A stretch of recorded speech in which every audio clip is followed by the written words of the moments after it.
Durante las últimas semanas estamos viendo en España cómo diferentes sectores sociales se están movilizando ante la acuciante situación económica para plantear sus reivindicaciones. Transportes, movilidad, agricultura, caza, ganadería, etcétera, etcétera, están copando las portadas y llevando a España a una posible huelga general que está siendo calificada por los medios de comunicación, políticos, divulgadores de diferentes maneras. Huelga general, paro patronal, reivindicaciones razonables, no razonables, pertinentes, impertinentes, solidarias, insolidarias. Vamos a ver en este vídeo realmente qué es lo que está pasando, a dónde puede llegar y cuáles son las razones fundamentales de lo que estamos viviendo. Desde 1855, en que fue la primera en la industria textil catalana, España ha vivido 18 huelgas generales. De ellas, 13 han sido en los últimos años en el periodo político comprendido entre la partitocracia o estado de partidos que llega hasta nuestros días. Pues bien, en más de los 170 años que llevan estas acciones de los trabajadores desarrollándose en nuestro país,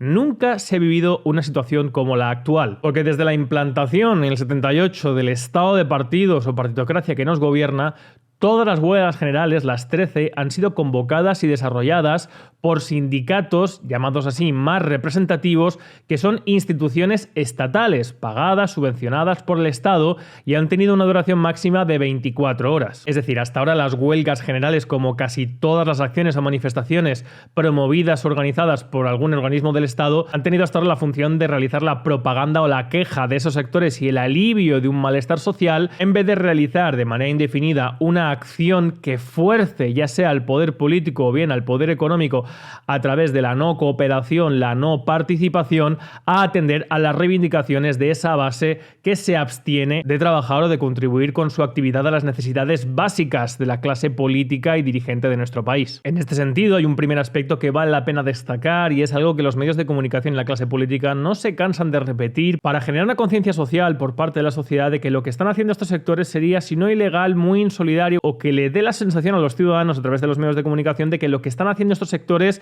es ser muy egoístas y atacar una estructura de estado de bienestar por unas exigencias propias que llevan a todos los ciudadanos a través de posibles desabastecimientos, encarecimientos o pérdida de servicios a sufrir las consecuencias por culpa de estos sectores egoístas o al margen de la ley. Y esto se ve muy claramente al observar el esfuerzo que se pone en la calificación jurídica de lo que está sucediendo, determinando que lo que están haciendo estos grupos no es una huelga, sino que es un paro, ya que la conciencia colectiva de los españoles en la huelga se entiende como un derecho y por lo tanto algo positivo, bueno, que quien lo ejerce está en una situación de vulnerabilidad y por lo tanto plantea a través de la huelga sus demandas. Muy bien, y nosotros no hablamos de huelga y hablamos de paro patronal, eso a la gran mayoría de la ciudadanía le suena como que un grupo de ricos, un grupo de corporaciones está intentando forzar al gobierno a obtener una serie de privilegios para ellos vivir mejor a costa de todos los ciudadanos. Algo que es completamente absurdo y cualquier jurista serio que esté en la televisión diciendo esto merece el mayor de mis desprecios, ya que la calificación legal de algo no determina que sustantivamente no sea lo mismo o no se luche por un mismo fin. Y la ley que rige en este caso el derecho de huelga, que es la 17/1977 del 4 de marzo, establece de manera análoga tanto el derecho de huelga para los trabajadores por cuenta ajena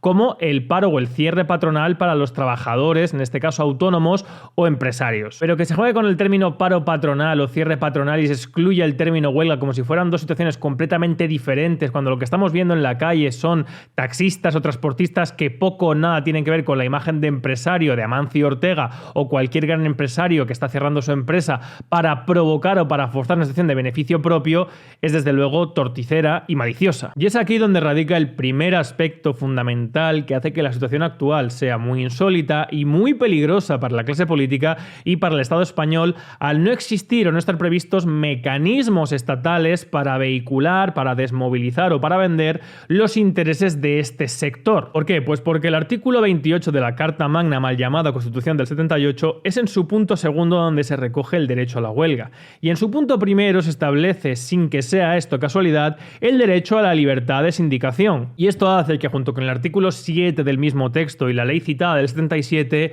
sean los sindicatos, las estructuras del Estado fundamentales encargadas de realizar, convocar y desconvocar y desmovilizar las acciones de los trabajadores. Es decir, en la praxis, los mecanismos que pueden poner en jaque al Estado español a través de la falta o de la ausencia o la paralización del sector productivo se vehiculan a través de estructuras, al igual que sucede políticamente a través de los partidos. En el caso de la sociedad civil, se hace a través de agrupaciones sindicales que dependen económicamente del Estado y que por lo tanto su pagador es el Estado y en consecuencia van a defender siempre en último término y van a aprovecharse de su situación privilegiada al estar integrados dentro del Estado. Pero eso no sucede ahora con las movilizaciones del sector primario, de los transportistas, taxistas, agricultores, ganaderos, etcétera, etcétera. Porque las movilizaciones que se están realizando desde asociaciones que no están vinculadas ni a sindicatos ni a asociaciones patronales que hasta ahora han consolidado unas relaciones de poder con los partidos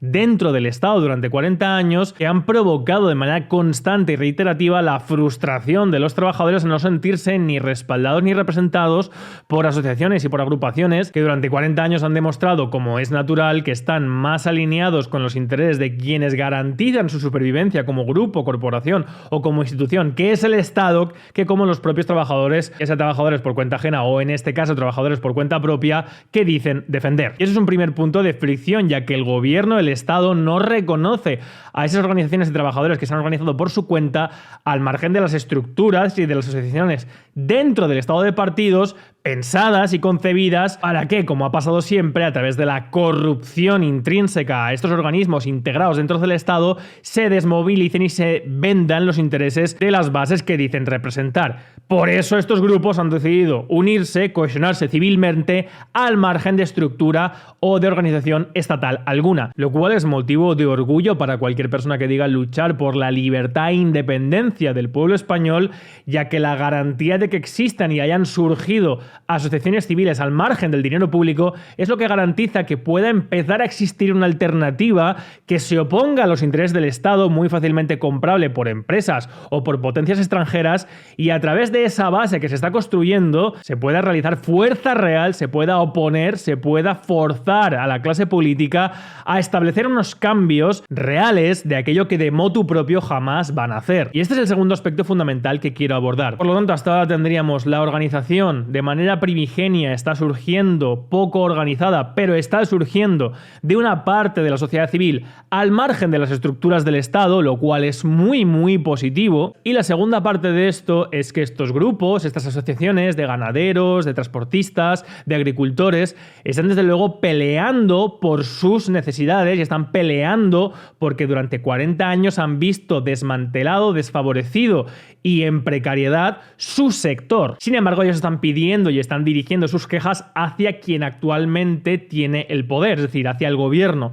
lo que está haciendo que otros partidos al margen del gobierno estén intentando aprovecharse y capitalizar estas movilizaciones y de alguna manera también intentar integrarlas dentro del Estado, algo que desde luego ojalá no suceda, aunque ya veremos, soy consciente de que es muy difícil ya que no existe una conciencia a largo plazo por parte de estos grupos de dónde surgen las causas de las consecuencias que ellos ven afectados en su sector. Y esto es algo que habría que hacer. Ojalá estas estructuras civiles de autónomos, de transportistas, de taxistas, de agricultores se consoliden al margen del Estado, porque en el futuro pueden ser muy importantes para salvar y para forzar a la clase política española a implementar unas medidas de protección, de austeridad, de eficiencia, de eficacia, de recortes del sector público que de motu propio durante 40 años no han querido llevar a cabo porque nadie les ha obligado a ello. En cambio, lo que sí que han hecho durante 40 años, que vengo explicando de manera constante en este canal, incluso entrevistando a propias personas del sector primario como pescadores del Cantábrico o como productores de sidra, etcétera, etcétera, tenéis algún vídeo que os puedo dejar aquí para que veáis,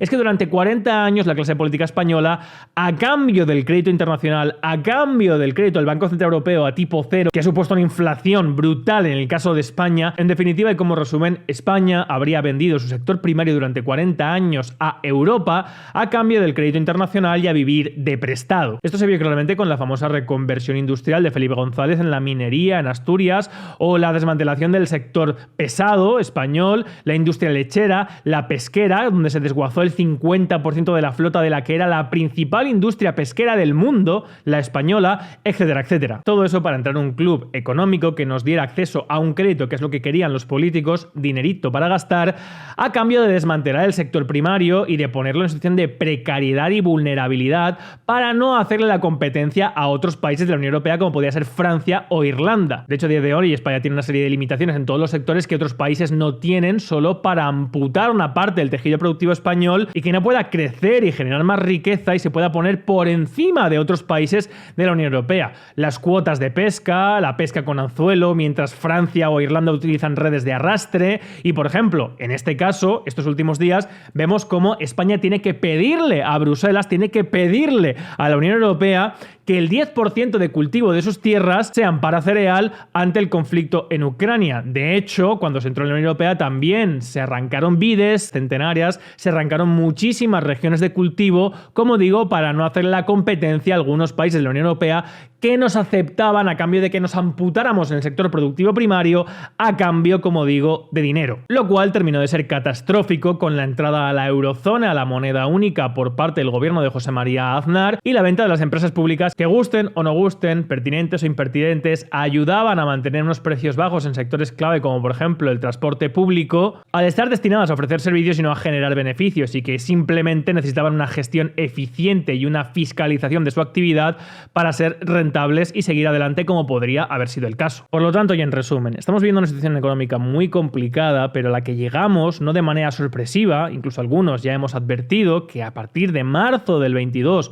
podríamos entrar en suspensión de pagos, como parece que va a suceder si todo sigue como está previsto, pero si observamos los datos y los manejamos de buena fe, ni esa consecuencia de Ucrania, ni de Putin, ni siquiera del COVID. España viene herida de muerte desde hace mucho tiempo, precisamente porque abandonó a través del régimen político actual aquello que durante generaciones a nuestros antepasados más les costó construir, que es el salvavidas de cualquier país en una situación de crisis. Es la capacidad de producción, de generar riqueza, que reside sobre todo en el sector primario. Y durante 40 años nos hemos dedicado a vender nuestra independencia económica, nuestra capacidad productiva. Hemos desguazado nuestras flotas, hemos desmantelado nuestras fábricas, hemos perdido nuestra independencia monetaria a través de la entrada de una moneda única y hemos favorecido que empresas de nuestros vecinos, como las de exportación e importación francesas afincadas en Marruecos, que nos venden la verdura o la fruta que nosotros podemos producir aquí y que los agricultores dejan pudrirse en los árboles ya porque ni siquiera les sale cuenta recogerla y venderla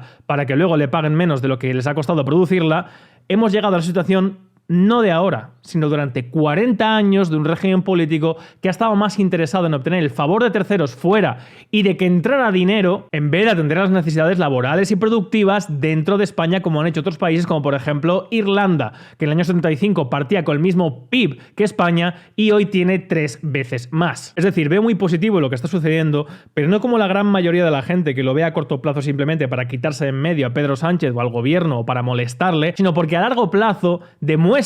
que existen mecanismos en la sociedad española de manera civil, fuera de la clase política, dispuestos a levantarse, a luchar y a pelear contra el Estado, y son esas estructuras las capaces, las posibles, simplemente, pacíficamente, a través de su desobediencia, a través de su no cooperación, los que pueden forzar a la clase política española y al Estado español a implementar por primera vez unos ajustes y unos recortes en el seno del Estado que lleven efectivamente a tener una estructura política e institucional acorde a las necesidades de los ciudadanos y, sobre todo y fundamental, fiscalizada por estos. Por eso todo mi apoyo a estos grupos y mi deseo de que se mantengan efectivamente al margen de cualquier partido, al margen de cualquier asociación, y no se dejen influenciar o no se dejen comprar por cantos de sirena, ya sea del gobierno como de los partidos que quieren entrar al gobierno aprovechándose de su malestar. Porque así llevamos 40 años y yo creo que ya ha llegado la hora de que de manera pacífica, pero muy determinada, la sociedad española sea la que le plantea al Estado español y a la clase política una serie de cambios estructurales fundamentales que hagan que el Estado fallido que nos ha traído a esta situación se transforme en un modelo de eficacia y de eficiencia donde se supriman los chiringuitos, donde se supriman las duplicidades, donde ahorremos una gran cantidad de dinero para las cosas importantes, y todo eso pasa porque desde la sociedad civil haya este tipo de acciones. Por lo tanto, mucho ánimo a los transportistas, agricultores, ganaderos, etcétera, etcétera. Salud y libertad colectiva.